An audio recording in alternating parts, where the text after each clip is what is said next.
Well, there's never been a strike in the 106 years that the Royal College of Nursing has been around. There's never been a national strike. There have been individual disputes. There was a strike in Northern Ireland at one point. Unison had some industrial action, but there's never been a strike. And it is actually quite, I think, a shock to an awful lot of people. Sarah Jane Palmer, nurse, writer, pamphleteer, I think I'll call you, because you've written so many pamphlets on this subject. I suppose it's fair, and I suppose it's fair to have a ballot of nurses to see what they think.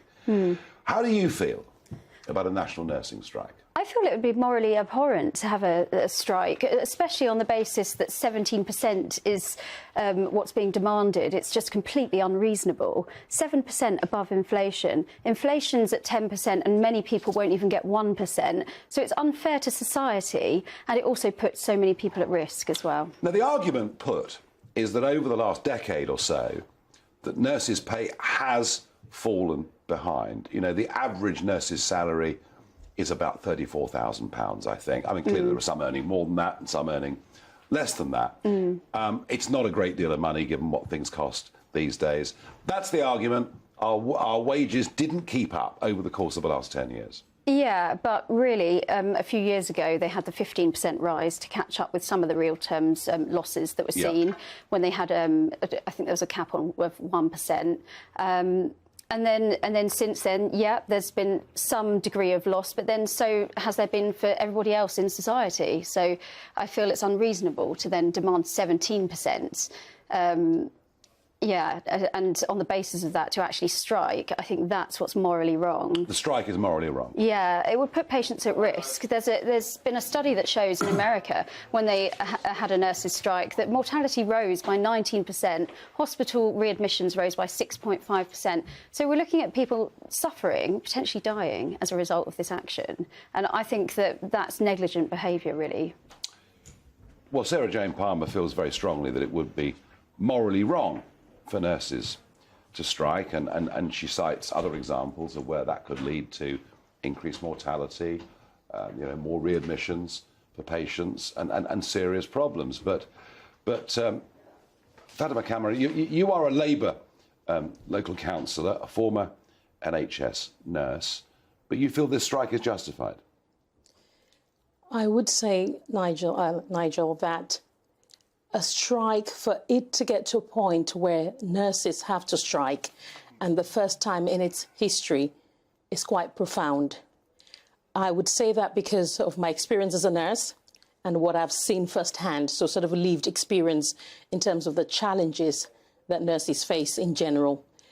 In terms of having a strike, it had taken a lot for nurses to come to this point, and the RCN, to say, we really need to have this addressed.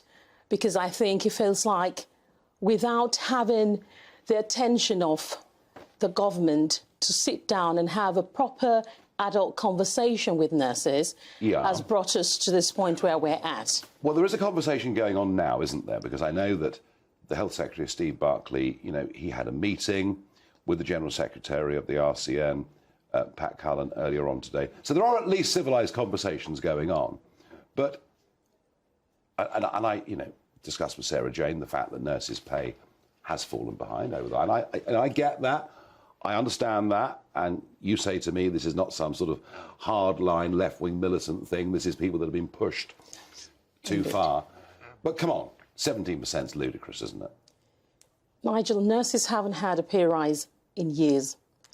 If you look back, we used to have the Agenda for Change payment scheme, where every year nurses' salary were actually reviewed and accordingly adjusted. That hasn't happened for a long time. I understand that. I get that. And I understand that. But we are now where we are. We are a country that has had to borrow hundreds of billions through the pandemic. We are a country in which most people in the private sector will not get pay rises in line with inflation. They'll be lucky if they get 5%. And to say things didn't go the way they ought to have done in the last decade, OK, fine. But right now, 17% looks ludicrous. 17% is basically, first, I think we really need to clarify that it's not about the money to start off with, number one. It's actually the dire situation within the National Health Service. So firstly, with regards to staffing, with regards to staff retention, but also the staff morale, which really, you know, nobody can actually pay and support. Money, is it? Yeah, it is not just money. So no. those are the things that we really need to look at as an overview. So when you say 17%, and if you look aside, go back in terms of the pay increase that they haven't received, that really makes sense. But you couldn't pick a worse moment at which to ask for 17%, given the state of national finances. Let me just come back. Sarah Jane, you know, there's a very impassioned plea there from Fatima. You know, she's saying that a lot of people, a lot of nurses have been pushed, you know, just too far. The cost of living rises in every household are very, very real. And I mean, she makes a reasonable case, but I want you to ask her about this question of striking. You think it's morally wrong to strike? Yeah, absolutely. Because of the work that nurses do? Yeah, I think you have a moral obligation to your patients. And when you go into nursing, you know exactly what the role will entail. And being offered a higher pay packet, it seems good. It might recruit more nurses, but it won't keep them. Staff retention depends a lot on morale. Morale depends a lot on feeling that you work well in a team. And there's a massive problem with bullying in the NHS right now. And that actually is estimated to cost over £2 billion each year. All right. So, you know, so I think that's morally, that's the charge, is that as a nurse, for nurses to do this is morally wrong, given the job they do.